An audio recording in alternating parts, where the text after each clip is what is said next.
making headlines. The president praises the dedicated efforts of nurses, stating that they fulfill a national obligation by providing forefront services. India gives Maldives the green signal to extend the repayment deadline for $150 million of a $200 million debt. And an agreement is signed by the Maldivian administration with UAE's IFSA to develop SEZ in the Maldives.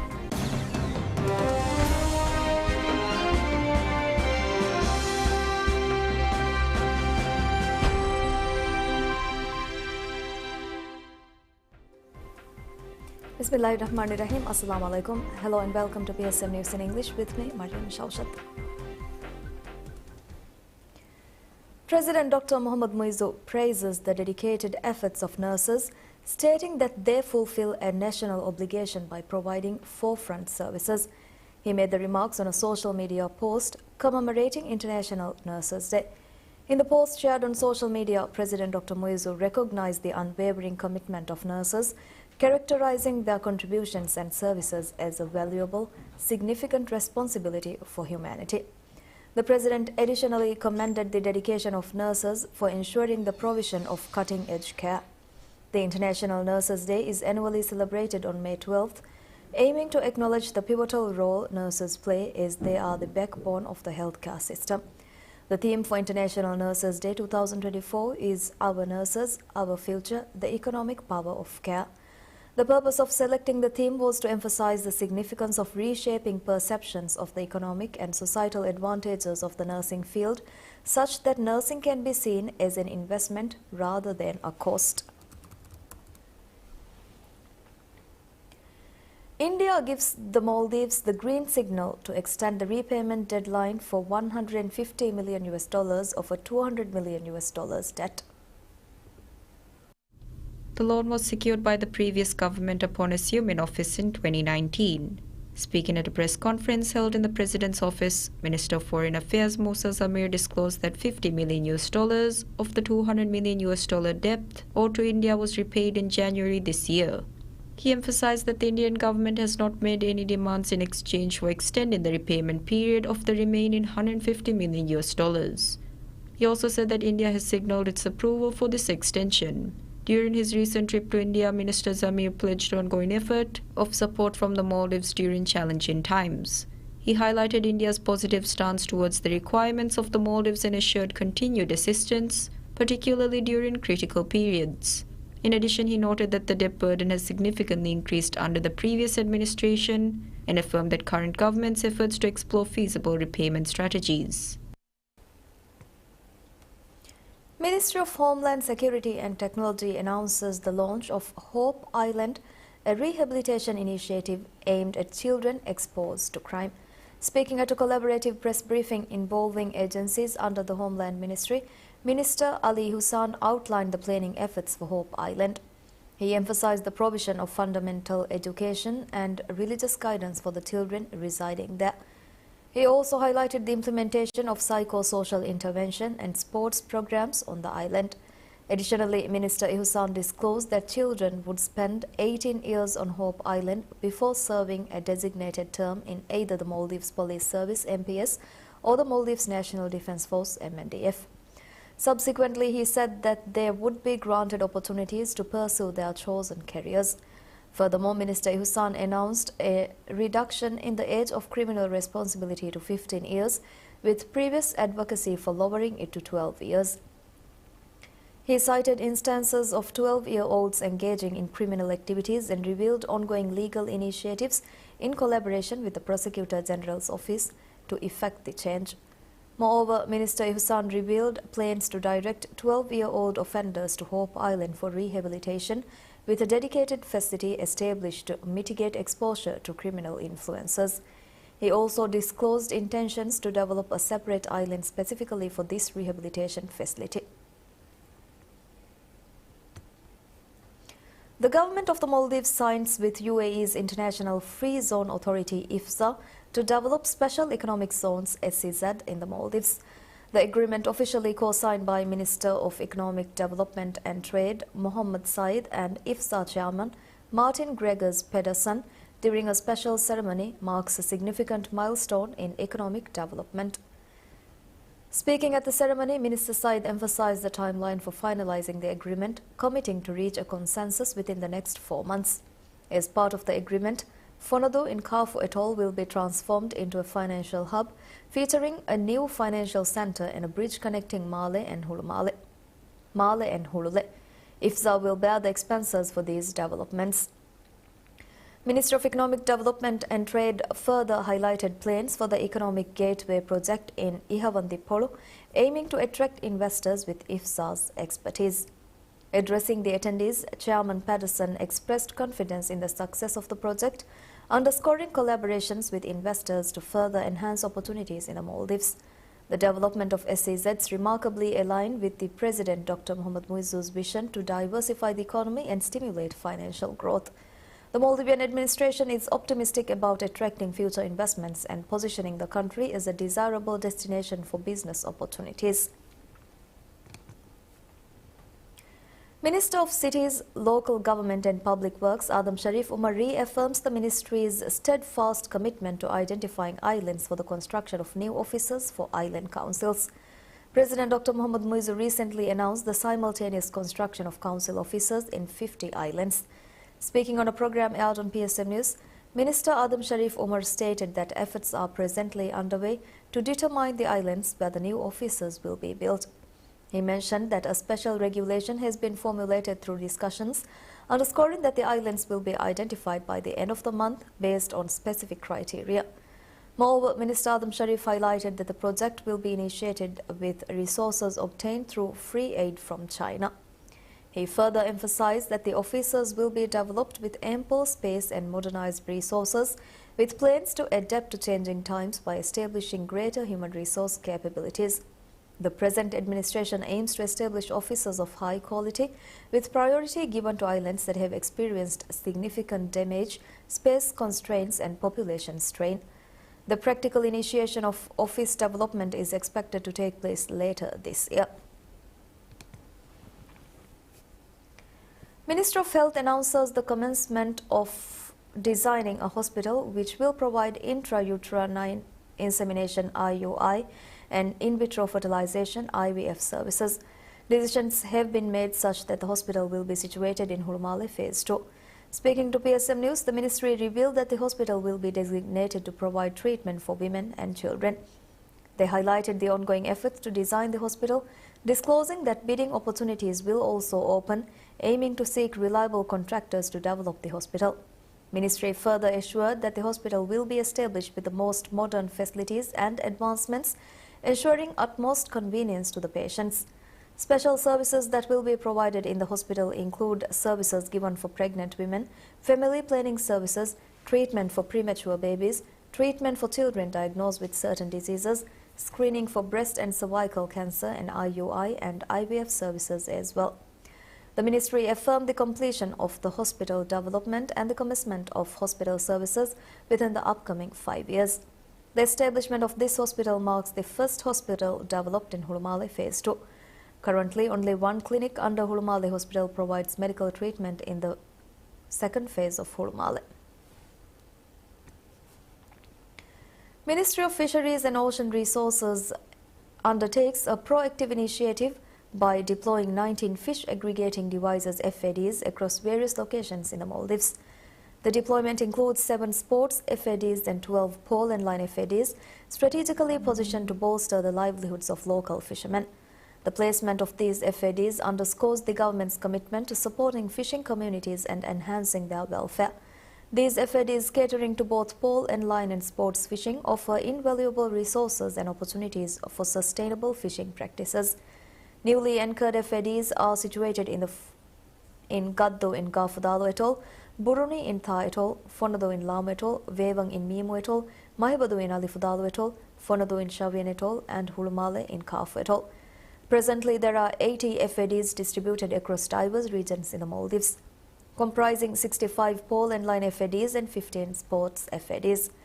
To ensure the effectiveness of these FADs in supporting fishermen, certain regulations are enforced. Activities such as sinking fish, capturing sharks, laying lanes and using pits as bait within 3 miles of FAD boundaries are strictly prohibited by law. Moreover, damaging FIDs or engaging in activities that could undermine their fishing potential are strictly prohibited and rigorously enforced. Minister of Climate Change, Environment and Energy Tariq Ibrahim announces the government's commitment to plant 5 million trees in commemoration of World Environment Day. Speaking to PSM News, Minister Tariq elaborated that President Dr. Mohammad Muizzu's initiative for this tree planting project will commence on World Environment Day in June. The project aims to cover all residential islands and resorts, focusing on 4 tree types, which include endangered species, fruit-bearing trees, shade-providing trees, and those used in local medicine. Additionally, Minister Tariq highlighted previous tree planting initiatives, noting their lack of sustainability due to insufficient maintenance. To address this, he said that over 90 tree species will be introduced in the subsequent phase, with the nurseries established on islands to facilitate public access to trees. He urged local councils, businesses and private organizations to participate in the initiative. President Dr. Muizzu's commitment to planting 5 million trees over the next 5 years in the Maldives, announced during the United Nations Climate Change Conference COP28, underscores the government's dedication to environmental conservation. In addition, neighboring countries have pledged to contribute trees to support the Maldives' ambitious tree planting program. Every year on May 12th, International Nurses Day pays homage to the tireless dedication and invaluable contributions of nurses worldwide, while also shedding light on the myriad challenges they navigate at every turn.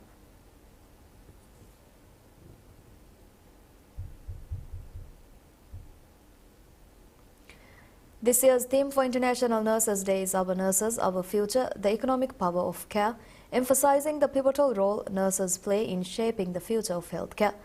Nurses remain steadfast on the front line, providing cutting-edge treatment with unwavering compassion to those in their care. Their selfless dedication extends beyond mere duty as they deliver healthcare services with benevolence, often stepping in as surrogate family members during moments of vulnerability.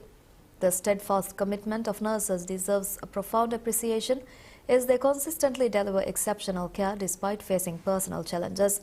Their tireless efforts, often spent away from their own families for long hours, epitomize the epitome of dedication and sacrifice. Contrary to common misconceptions, nursing is a multifaceted profession that goes beyond following doctors' orders. Nurses play a crucial role in patient care, monitoring their condition closely, ensuring adherence to medical protocols, and swiftly responding to emergencies.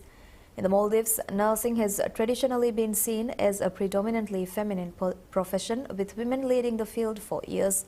However, there is a growing trend of men entering the nursing profession, driven by their passion for healthcare. The evolution of nursing practices holds a promise for significant advancements in the medical field, as nurses serve as the backbone of healthcare systems. Providing nursing opportunities for Maldivian students locally and abroad not only enhances healthcare provision, but also contributes to economic stability by reducing capital outflows. Efforts are underway to evaluate and enhance the proficiency of nurses through specialized examinations and additional training opportunities. Moreover, nursing education is offered at the Maldives National University MNU, with scholarships available for those seeking to pursue nursing studies abroad.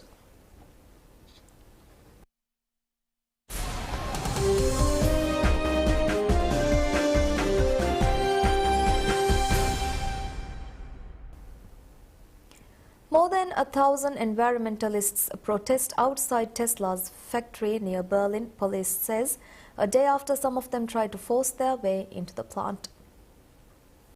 The protesters, accompanied by a large police contingent, unfurled anti-Tesla and anti-capitalist banners surrounded by a strong police presence.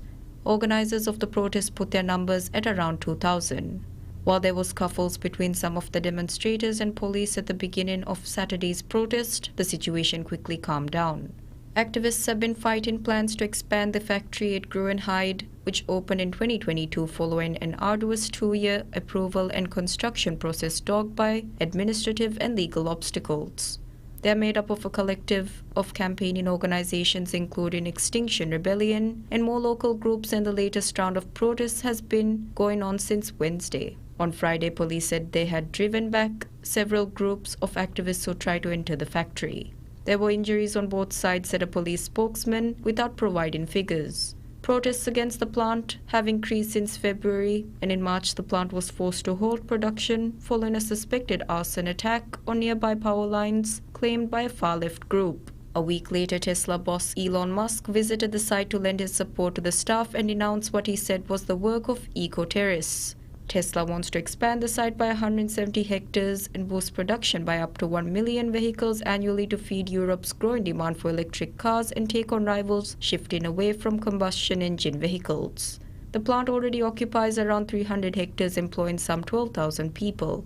It produces the Model Y sports utility vehicle, Tesla's main model for the European market.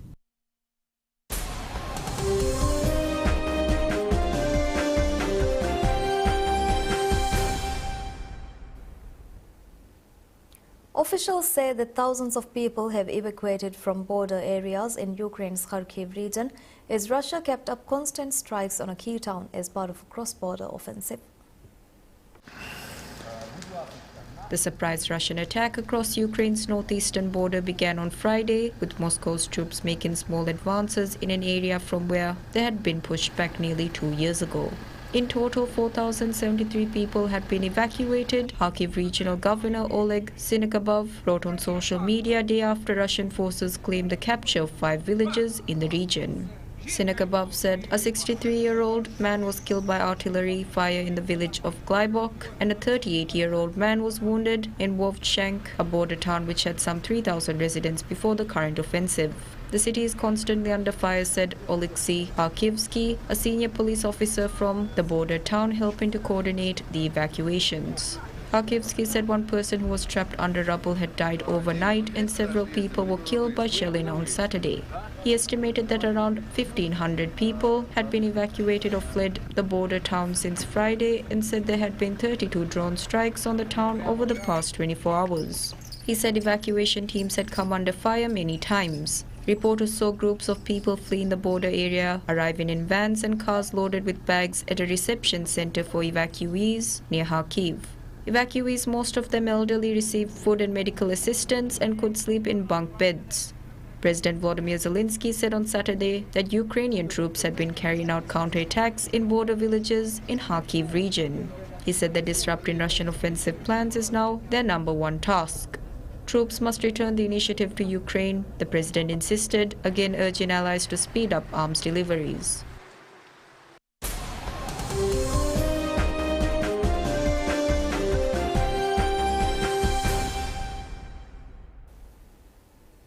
Mainz hammers a second-string Borussia Dortmund 3-0 to hold themselves out of the Bundesliga's bottom 3 as Cologne came back to beat Union Berlin in a day of much importance for the relegation battle.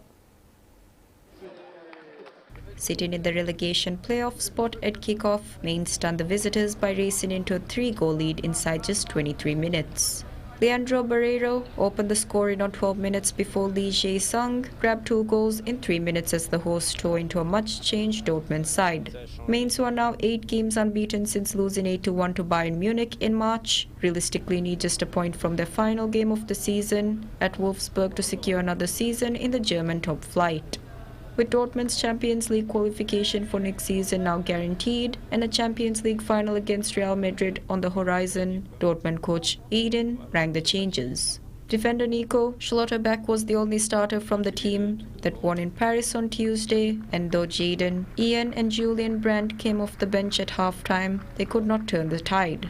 Eden defended the decision to make sweeping changes to Dortmund's 6, insisting his choice of lineup was not unlike the team that beat Augsburg 5-1 last weekend, with 3 changes from the side. Dortmund now sit 4 points behind 4th place RB Leipzig, who drew 1-1 with Werder Bremen earlier on Saturday. But 1 spot behind Dortmund in 6th, Frankfurt are distant adrift of Eden's side and drew 1-1 at Borussia in their penultimate match of the season.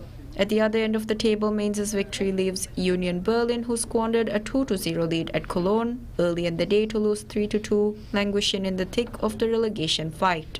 Cologne teenager Damian Downs came off the bench to score 92nd minute winner, keeping their hopes of a miraculous great escape alive.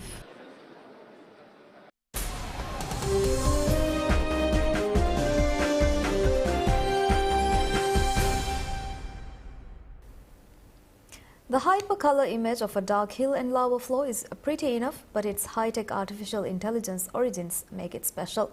It is the product of the brainwaves of one member of French art collective Obvious, collected in an MRI machine at the Brain Institute of the Petit-Salpêtrière Hospital in Paris.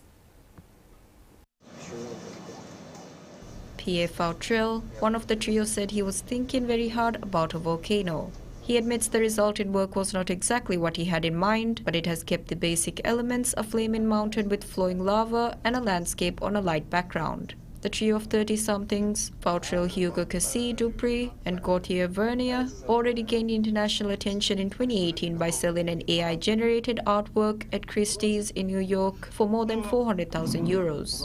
For the latest project, Mind to Image, they used an open-source program, MindEye, which is able to retrieve and reconstruct viewed images from brain activity, combining it with their own AI program to create artworks.